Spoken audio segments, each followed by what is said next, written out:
Welcome to the Church Resource, where we talk about the best resources for pastors, leaders, and lay people. I'm your host, Jeff Oliver, and today we want to look at one particular book. It is called Small Church Essentials, and the subtitle, Field-Tested Principles for Leading a Healthy Congregation of Under 250. And this is by Karl Vaters. Hope I'm getting that name right. And he has written this book. He has been a small church pastor many times over, and he has been so instrumental in this space, really, in small churches. And he talks about in the first chapter how he had to come to an understanding, really, to be comfortable with the idea of being a small church. And is this okay? Is there something that we should be as a small church pastor that should he be aspiring to a large church? Is it necessary that we become a large church from no matter where we start? And so he talks about that and very much in depth. He wants to lay out the principles of what a small church is. I appreciate many of his statements here. Let me just say right up front that this sounds so trite and I just want to say that it is the book that I wish I had had as a small church pastor to not only make the case for it really being okay if you're a small church and if you're ministering in that community, but also if you're healthy. And what are the ways that we can understand what is a healthy church? And we'll get into that in just a moment. But also, once you get healthy, or once you get some level of health in your church and your people are going in the same direction, we're not playing a game of tennis, as it were, back and forth, but we're all rowing in the same direction, in the same boat. And so what is it that we can do then? How do you watch out for some of the errors that will come up, some of the conflicts that will come up? How do you watch out for those? How do you manage those? How do you mitigate those so that maybe they don't come up, or at least not as often? And, what do we do with the health of the church then? How do we do outreach? How can we be a healthy small church, embracing that niche that we have as a small church and really flourishing there into the church that God has meant for us to be? One statement that he makes is that Jesus did not wake up this morning mourning over the size of your church or the number of people who came into your church last week. It just didn't happen. And so the bottom line is, well, neither should you. If you have a healthy church, then embrace that. Use it for what God has meant for you to be, the light in that community for those particular people, and reach out to gather more into that place. But let's make sure it's a healthy church, because growing your church then does not make it healthy. We need to start with health. So the first part, by the way, it's broken into 4 parts. And the first part, he explains that being a small church really should be embraced rather than see it as being something that's broken. And he says that no church can be a great church if they don't know they can be a great church. Too many small churches and their pastors are laboring under a false impression, a lie, really, that their church can't be great until it becomes bigger. So I think that underlies much of church growth, seminars and pastors' conferences and things you go to, that they'll say, and I remember hearing this in seminary, that if you will just take care of the depth, in other words, if you just preach the word and you're faithful, pastor, and you pray and you're visiting and you're doing all the things, then God will necessarily, almost as if God has to, grow your church, and then it will be a large church, and you'll be able to do more and to have more influence, and write your books and speak at conferences and tell them how to make big churches. Well, that's really not the point. Our point is to be healthy, to be the church that God has called us to be, and so we want to see that a small church, any church, can be one that helps to do good things in ministry as well as any other church can. So it is not a broken church just because it's small, and but also, and I felt like in this first section, by the way, that the author was a little bit defensive, almost, about small churches, and I can understand why. but it did come across a little bit combative as far as, well, yes, we're a small church, but, or no, a small church still has big influence. Don't downgrade us just because we're a small church, and that kind of thing. And so kept seeing that over and over. And again, it felt a little bit forced, a little bit combative. And so that's one criticism of the book. Not worth throwing the book to the side and forgetting everything it says. I think that's one bone that you spit out and eat the rest of the fish. So this is a good book, but I did want to point out that one little flaw that I think I see in there.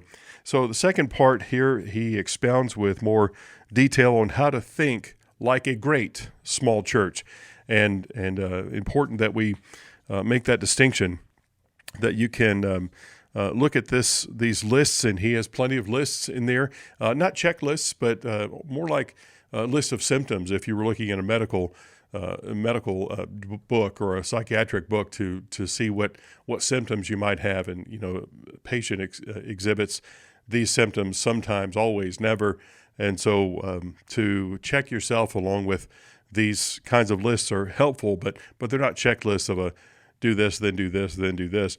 So what he says is that usually people answer when they think about small churches that they're inward focused, threatened by change, filled with petty infighting and jealousies, not reaching their communities, poorly managed, and settling for less. That is what typifies the thought of people when they think of a small church. This is a small church, and probably here's why, because it has all of these issues going on. I can tell you of those 6 that the small church that I led really tended towards about 5 of those. And so we were looking to build that health and increase that as much as we were looking for growth. But he says, no, that's not a description of a small church. Here is a description of what a small church can be. What if a small church was friendly, outward-looking, missional, innovative, generous, and worshipful? And so that is the goal. Really, small churches are everywhere. And he says maybe the point is that small churches, there are so many, some 90% have 100 or fewer people. And so maybe small churches are there because that's how God has placed them. That's the particular context and community where God has placed that church for that time and with these people. And so it's not a bad thing, but we need to learn to embrace the fact that a small church can absolutely be healthy and can absolutely be effective in the life of people that it touches. And so he even reminds us that, look, if you're a ministry student, that you may think that you're the one shining example and the exception to these kinds of issues. But he says that, by the way, these are 3 facts that you need to come to terms with. You need to come to understand these things, that the fact is that most of us will never pastor a big church, and that's okay. And he goes into why that is, and that we have some influence and some effectiveness there that honestly a large church wouldn't have. Also, virtually all of us will pastor a small church for some time, and it's not good. It's not. In fact, Scripture is clear about not giving a young believer or even a young person too much responsibility too soon, because the person is not ready for it. They've not reached a level of maturity where they can handle that kind of task, that kind of responsibility, that spiritual maturity that's necessary. And he says, thirdly, that you can pastor a small church well without settling for less.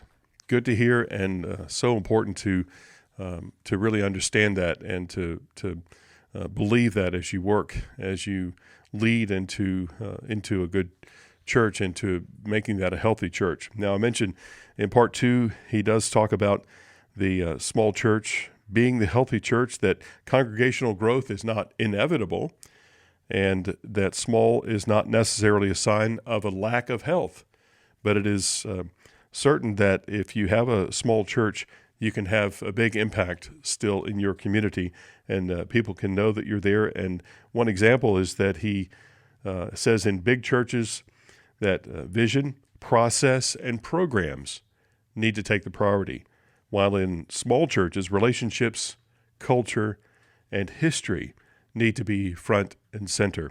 So again, in large churches and big churches, meaning over 250, that vision, process, and programs are important. And then in a small church, relationship, culture, and history are the most important things to deal with there.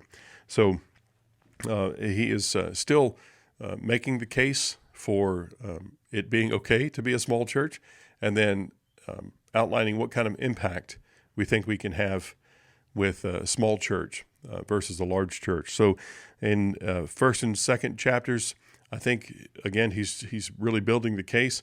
This reminds me of really Paul's letters. So we're going to build the foundation, and then in the next few chapters, we're going to do the outworkings of it. We're going to talk about, in Paul's writings, for example, practical theology. Now we're going to talk about practically how do we live out this, that we're okay with a small church. We're convinced that a small church can be effective and healthy and all those good things. But now how do we do that? And so in chapter 3, part 3, he focuses more on what the idea looks like. And the point is that a church is stuck if it is small by mistake or by exclusion, if it's simply frozen in time, refusing to grow, refusing to change. In business terms, we call that a pivot. If we think about changing our strategy somewhat, and I don't want this to sound too much like a business model, but if people are kind of sitting there and maybe literally, maybe just figuratively crossing their arms and saying, well, I'm not going to change, we've never done it that way, that's a sign of lack of health, and it's something we need to address. And he says that those are things that really make a church stuck, but or also if they're not engaged in the surrounding community. But churches can be strategically small. And the author goes over several things that would make a church be strategically small. Maybe they're in a retirement community. Maybe they're just in a numerically small community. Maybe it's a community that doesn't have a lot of finances, but you can still do a lot with those people and with willing people who are willing to follow Christ and to follow you as you follow Christ into making this an effective church for your community. So he gives many other examples of a small church and strategic small churches that can be so powerful for the kingdom of God and for life change. He also recommends decluttering the church for more effective ministry. Now, this is not talking about throwing away all the old children's Sunday school literature that's clogging up closets and bookshelves and those kinds of things, although that might be helpful, and you may want to do that. But so not to say don't do that, but also just decluttering in the sense of, well, we're not going to start a new ministry. We're not going to start a new thing unless we are done with the old thing. We take something off our plate because our desire is not to grow, as we've already talked about numerically, but it's also not to grow in terms of programming. We don't need, we don't need 50 programs. Maybe we just do 5 that are very good and very well done and that are working within the gifting of the people in this local church setting and that work for this community. And so just because it worked for all the guys at the pastor's conference you went to, Pastor, that's okay. Let them do that in their context. You pray through it. You work with your people to guide them into what ministries are appropriate for their setting, for your setting there in that community. So in the final section, he focuses on how to become a great small church. So what do we do? It has sections on being more welcoming, mentoring and discipleship, planning for success and effective outreach. And he has this one thing that I want to tell you that's helpful to me. It's just a great, I like acrostics and things that are easy to remember. So he says that you need to, as a part of the culture of your church, to make friendliness a priority in your church. And so that we don't, I've seen this too, where one new person walks into the church and everybody, every family represented there floods that person to talk to them. So let's not do that. But also we do need to give them a gift. GIFT is the acrostic he uses. And so what that plan means in order to become a friendlier and more welcoming church is that, we greet someone who we've never met before. And then I introduce people to each other. You find some commonality that's there. This is very simple. It seems like common sense, a common knowledge, but it's just important to think of that in the terms of a church setting, that we first greet and then we introduce and then we follow up with someone you met recently. You want to get a number, find them on Facebook, or you just want to reach out to them somehow and welcome them again to the church and just offer yourself if there's anything that you can help with. And so also thank someone who did something you appreciate. So just as a part of a healthy church, of a welcoming church, you can greet, you can introduce, you can follow up, and you can thank people. So he ends the book by encouraging the small church pastor that Pastor, your church is big enough. It is just as big as God means for it to be today, in this hour, for this community, and for such a time as this. So you can use that to your advantage then, and recognize that with pastoring a small church with passion and joy, it's not about settling for less. It's about doing all you can, he says, with everything you've been given. Hear that again. It's about doing all you can with everything you've been given. That sounds very much like using all the gifts that God has given you for the edification of the church. As you pastor and you lead and you educate and you help people to use their gifts within the church, God will help that church to flourish. Now, maybe it's not as we used to think about counting, and I know that some denominations have to report these things, and that's okay too. You can work through those issues for yourself, but what we used to talk about counting was nickels and noses. How much money did you take up, and how many people did came through the doors? How many people were baptized? How many people came to faith, and so on. But he says that it is more important that we find depth and that we find ourselves doing what God has placed us in that community at this time to do for Him in a way that honors God and that shows love for the people around you. So I think this is an excellent book. Again, I wish that I had read something like this. I wish I had read this when I was a small church pastor, and I think it's very instructive honestly, for anybody who's pastoring a church, who's helping to lead a church, or if you're some kind of a lay leader and you can recognize, this is how I can support my pastor and support my church leaders. And as we try to navigate having this small church and trying to be a healthy, God-honoring small church, I think it's very helpful for you to do that. So I just wanted to share that. It's one book from my shelf that's been helpful to me throughout my ministry. And I hope this gives you a bit of direction as you prayerfully consider which resources will be most helpful to you and the people you're ministering to. I want to thank you for listening to the Church Resource, and please make sure that you give us a review. And if you have any suggestions of resources that you would like us to look at, just email us at thechurchresource@gmail.com. That's thechurchresource@gmail.com.